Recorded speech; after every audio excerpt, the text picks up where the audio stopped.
Good morning friends. आज 24 जनवरी 2025 है और आज की वीडियो आज के करंट अफेयर के टॉप मोस्ट आईएमपी क्वेश्चन हैं जो कि बहुत सारी प्रतियोगी परीक्षाओं में पूछे जाते हैं। तो ये क्वेश्चन हमें ध्यान से पढ़ना है और अच्छे समझना है ताकि कोई भी कंपटीशन एग्जाम में ये करंट अफेयर के क्वेश्चन आ जाएँ तो इनको हम आसानी से सॉल्व कर सकें। आइए शुरू करते हैं आज के पहले क्वेश्चन से। आज का पहला क्वेश्चन ये है, सरला एविएशन ने भारत का पहला एयर टैक्सी प्रोटोटाइप पेश किया है जो किस शहर में है। दोस्तों, हाल ही में भारत ने सरला एविएशन जो कि बेंगलुरु में भारत का पहला एयर टैक्सी प्रोटोटाइप पेश किया है। यह बेंगलुरु में है जो कि ऑप्शन नंबर ए बिल्कुल सही है। बेंगलुरु ही में एयर टैक्सी का प्रोटोटाइप पेश किया गया है जो कि कम दूरी के लिए एयर टैक्सी का इस्तेमाल किया जाएगा, जो कि कुछ ही मिनटों की दूरी आसानी से हम तय कर सकते हैं एयर टैक्सी के माध्यम से। अगला प्रश्न है, हाल ही में राष्ट्रपति डोनाल्ड ट्रंप ने किस पर 500 अरब डॉलर का निवेश करने की घोषणा की है।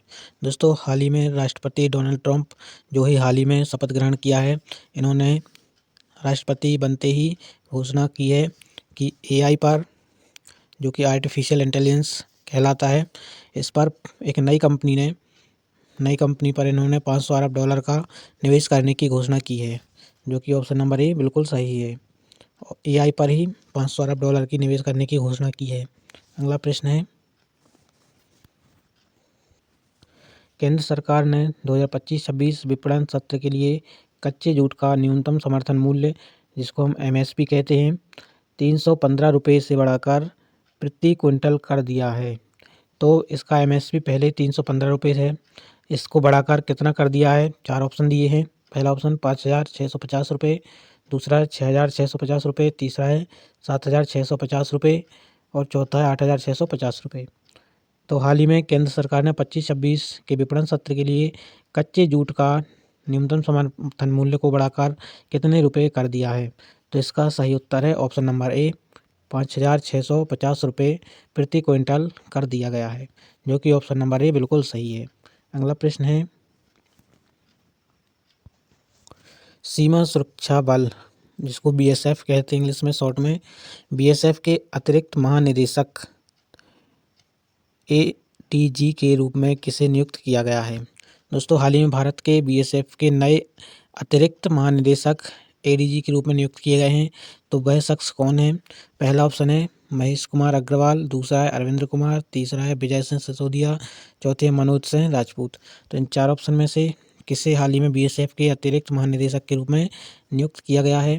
इसका सही उत्तर है option number A, Mahesh Kumar Agarwal. Mahesh Kumar Agarwal को ही बीएसएफ के अतिरिक्त महानिदेशक के रूप में नियुक्त किया गया है, जो कि ऑप्शन नंबर ए बिल्कुल सही है, महेश कुमार अग्रवाल। अगला प्रश्न है, दोस्तों वीडियो में आगे बढ़ने से पहले वीडियो को एक लाइक जरूर कर दें।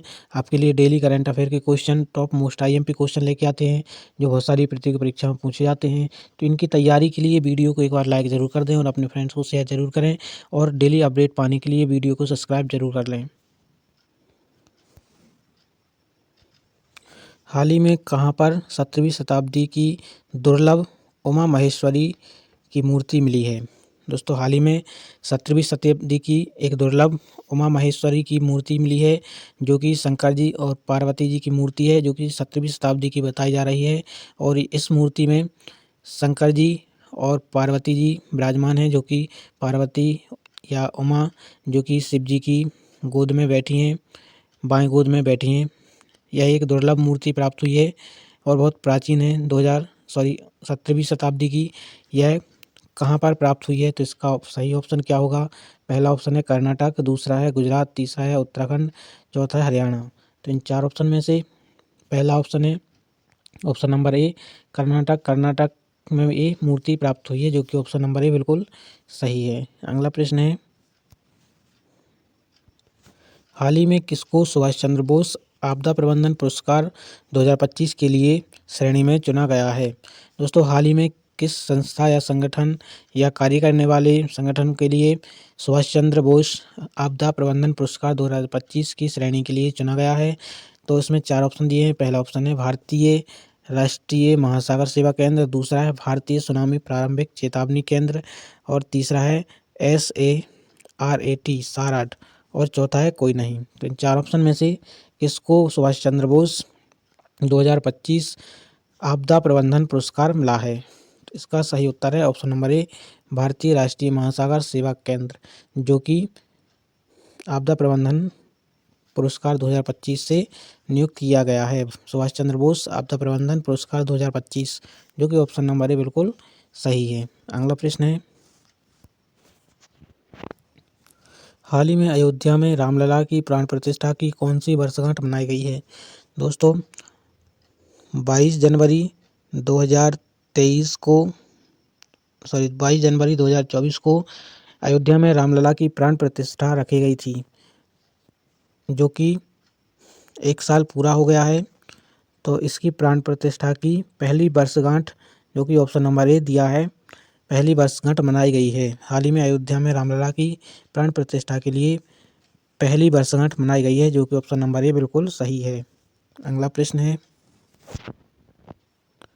हाल ही में कौन सा देश ब्रिक्स ब्लॉक का नया सदस्य बना है? दोस्तों ब्रिक्स ब्लॉक में बहुत सारे देश हैं, जिसमें भारत देश भी शामिल है, रूस है, और बहुत सारे शक्तिशाली देश भी इसमें, चीन भी है। ऐसे बहुत सारे शक्तिशाली देश इस ब्रिक्स ब्लॉक में शामिल हैं। तो हाल ही में इसमें कौन सा देश शामिल किया गया है, नया सदस्य बना है? तो पहला ऑप्शन है अफगानिस्तान, दूसरा पाकिस्तान, तीसरा नाइजीरिया, चौथा वियतनाम। तो इसमें से कौन सा उत्तर सही होगा? इसका option number C, Nigeria. Nigeria ही देश ब्रिक्स ब्लॉक्स का नया सदस्य बना है, जो कि ऑप्शन नंबर सी, नाइजीरिया बिल्कुल सही है। अगला प्रश्न है,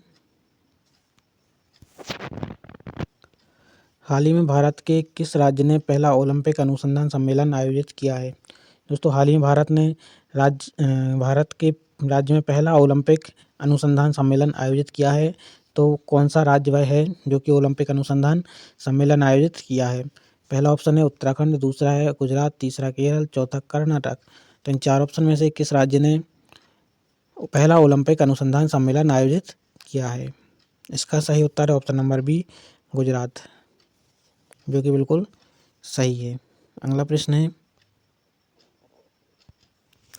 जलवायु परिवर्तन के कारण नेपाल में कौन सा ग्लेशियर 2040 तक विलुप्त होने की कगार पर है? दोस्तों जलवायु परिवर्तन के कारण बहुत सारे ग्लेशियर पिघल रहे हैं, जो कि आने वाले समय में विलुप्त हो जाएंगे पिघल कर। तो इसमें से चार ऑप्शन दिए हैं, याला ग्लेशियर, दूसरा मिलन ग्लेशियर, तीसरा खुम्बू ग्लेशियर, चौथा सियाचिन ग्लेशियर।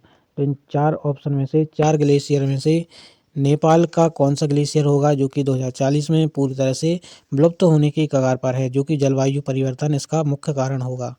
तो इसका सही उत्तर कौन सा है? पहला ऑप्शन है याला ग्लेशियर, जो कि बिल्कुल सही उत्तर है। याला ग्लेशियर ही 2040 तक विलुप्त होने की कगार पर है, जिसका कारण होगा जलवायु परिवर्तन। जलवायु परिवर्तन के कारण ही याला ग्लेशियर 2040 तक विलुप्त होने की कगार पर है।